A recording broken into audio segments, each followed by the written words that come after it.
Assalamualaikum warahmatullahi wabarakatuh. Apa kabar kalian semuanya?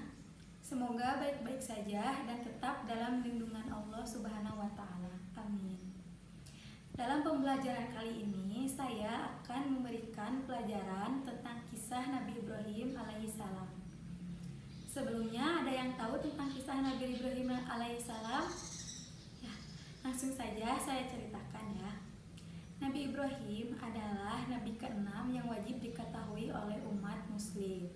Beliau lahir pada tahun 2295 sebelum Masehi di Mosul. Sebagai seorang yang mulia, tugasnya sangatlah berat karena beliau harus dilahirkan di tengah masyarakat jahiliyah. Dan sayangnya ayahnya pun adalah seseorang yang pembuat patung berhala. Ditambah lagi, kaum jahiliyah di masa itu memiliki seorang penguasa yang bernama Raja Namrud.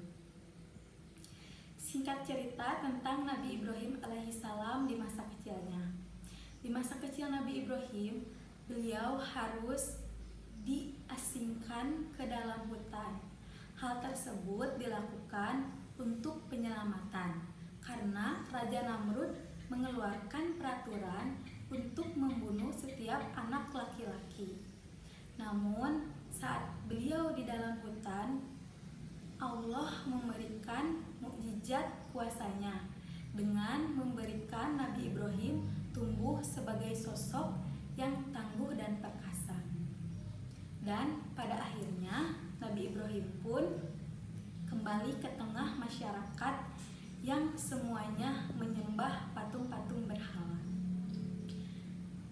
Saat itu Nabi Ibrahim sampai bingung dan membuat Nabi Ibrahim bertanya-tanya siapakah Tuhan yang sebenarnya.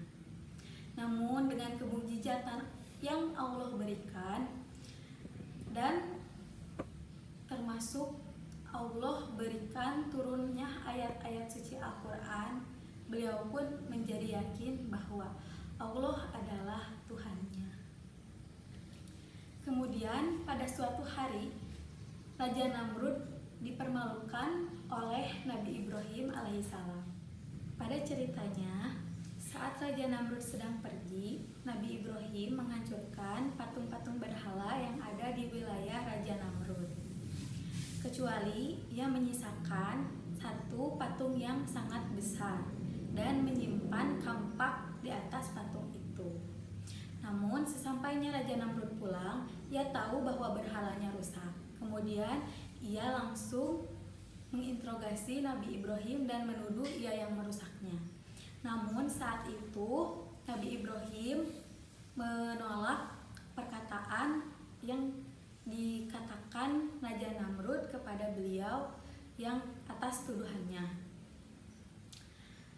Nabi Ibrahim pun menjawab bahwa bukan beliau yang merusak patung-patung, melainkan patung yang paling besar yang merusakkan semua patung yang kecil karena ia yang memegang kampaknya. Nabi Ibrahim bilang seperti itu kepada Raja Namrud.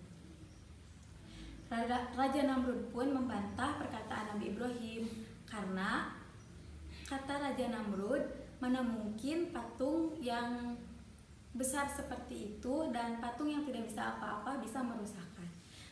Kemudian Nabi Ibrahim pun menjawab lagi, mengapa patung yang tidak bisa apa-apa harus kalian sembah? Disitulah Raja Namrud merasa dipermalukan oleh Nabi Ibrahim. Karena perdebatan tersebut antara Nabi Ibrahim dan Raja Namrud yang membuat Raja Namrud malu, maka saat itu pun Raja Namrud memerintahkan untuk menghukum Nabi Ibrahim dengan membakarnya hidup-hidup. Dan beliau pun diikat pada suatu tiang dan dikelilingi oleh batu bara yang panas yang siap membakar beliau. Saat itu terjadilah pembakaran Nabi Ibrahim alaihissalam. Namun Allah Subhanahu wa Ta'ala berkata lain yang diturunkan pada Quran surah Al-Anbiya ayat 69 yang berbunyi, ya narukuni bardaw wassalaman ala Ibrahim, yang artinya wahai api, kau harus menjadi dingin dan penyelamat bagi Ibrahim. Dan saat itulah api pun tidak panas kepada Nabi Ibrahim dan menyelamatkan ia dari pembakaran itu. Sesampainya selesai pembakaran itu, semua pun menjadi abu. Kemudian Nabi Ibrahim tidak apa-apa dan keluar dari bara tersebut. Di situ masyarakat jahiliyah pun kaget, dan di situ pula masyarakat jahiliyah mempercayai bahwa Allah adalah Tuhannya. Dan mereka pun beriman atas kejadian tersebut. Nah, cerita Nabi Ibrahim alaihissalam yang dibakar namun tidak apa-apa karena kuasa Allah Subhanahu wa taala yang membuat semua kaum jahiliyah menjadi beriman kepada Allah. Apakah kalian senang mendengar ceritanya? Ya, alhamdulillah. Untuk pertemuan kali ini saya cukupkan saja sampai di situ. Wabillahi taufiq wal hidayah. Wassalamualaikum warahmatullahi